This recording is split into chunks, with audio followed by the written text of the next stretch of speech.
Friends and Sex and the City. Two very popular series from the 90s, both revolve around friendship. They highlight the families we create as we grow up. These shows have helped me analyze my struggles at different stages of my life. Despite their similarities, there is one major issue both shows do not tackle: loneliness.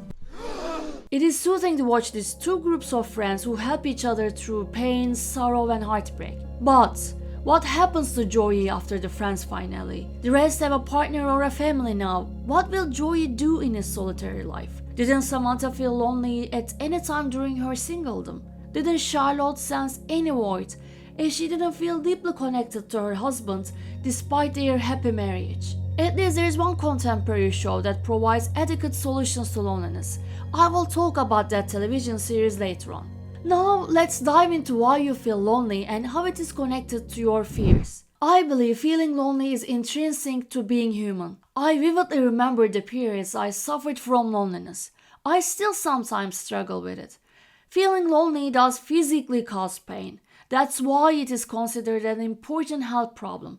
Last year, the World Health Organization declared loneliness a global public health concern. It may seem that the severity of the problems caused by loneliness has increased in modern times, but data and research do not support that sentiment. Loneliness has been an important issue for philosophers since Aristotle, and people have suffered from loneliness in every era of history. However, our modern lifestyle deepens the suffering stemming from loneliness, making it harder to find solutions. We'll discuss the reasons for this in a few minutes. But first, what is loneliness? Someone feels lonely if they are not satisfied with the social connections they have. They feel like they lack a deeper and real human connection. Thus, they desire someone who would understand them. Sometimes what they lack is a romantic connection, sometimes it is a sincere friendship, or they may need affection from a family member. Sometimes, even if we are surrounded by the people we love and who love us, we still suffer from loneliness. That means that at that stage of our lives, we don't have the satisfying connection we desire. Sometimes, even if we are alone, we don't feel lonely. On the contrary, we feel very productive and at peace. Many philosophers define this state as solitude. Thinkers like Jean-Paul Sartre and Jean-Jacques Rousseau state that solitude is necessary for humans to discover their own selves, to grow as individuals. Therefore, people have to get used to being lonely. It is a good muscle to work on, as there are periods in our lives when we will inevitably feel lonely. But society itself provides the necessary conditions for intellectual maturity. That's why we should be experts in finding social connections that satisfy our emotional needs. As I stated earlier, there are contemporary reasons for people feeling loneliness more deeply. One of them is the big city life. German sociologist and philosopher Jörg Simmel from the 19th century says people feel most lonely in a metropolis. He emphasizes that loneliness does not imply a lack of community, but rather an unfulfilled ideal of community. We travel more, migrate for work, and seek better opportunities. I am a great example of this. I migrated to London for work from Istanbul, leaving my family and friends in Turkey. I love living in London, but I have to put in much more effort not to feel lonely. Besides the negative effects of loneliness on our physical well-being, it also causes problems for society.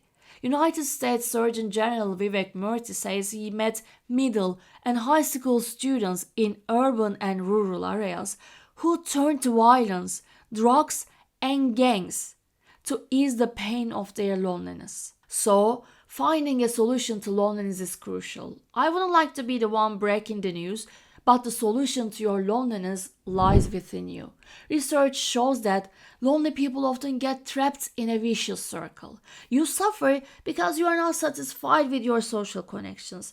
It may be because you don't have enough friends or do not know anyone in the city you just moved to.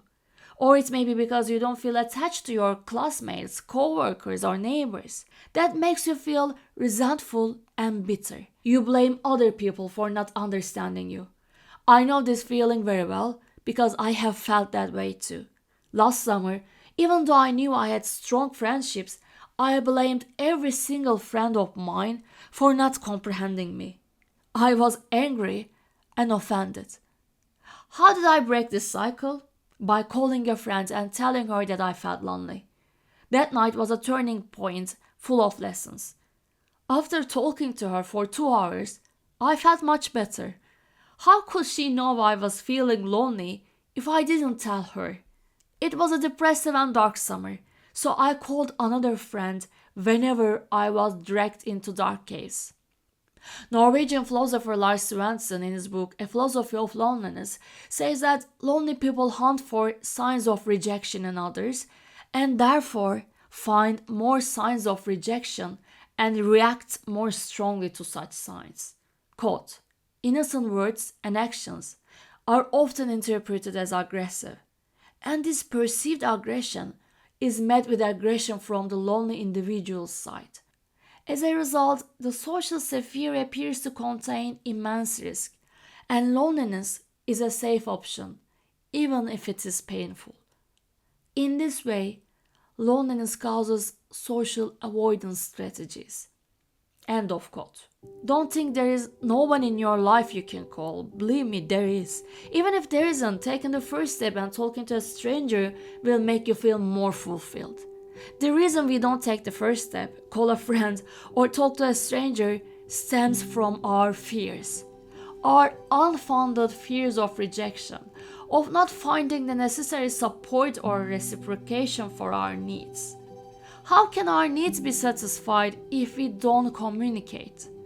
Norwegian philosopher Svensson says that lonely people perceive their social surroundings as more threatening than non-lonely people, and this fear blocks the very thing that could decrease it: human contact.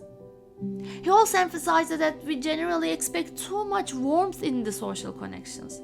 He suggests that maybe we possess some characteristics that heighten our perception of loneliness. For example, our expectations for actual attachment might be too great, or we may not be sufficiently trusting, or we might be too self-absorbed or too critical of ourselves and others in social situations.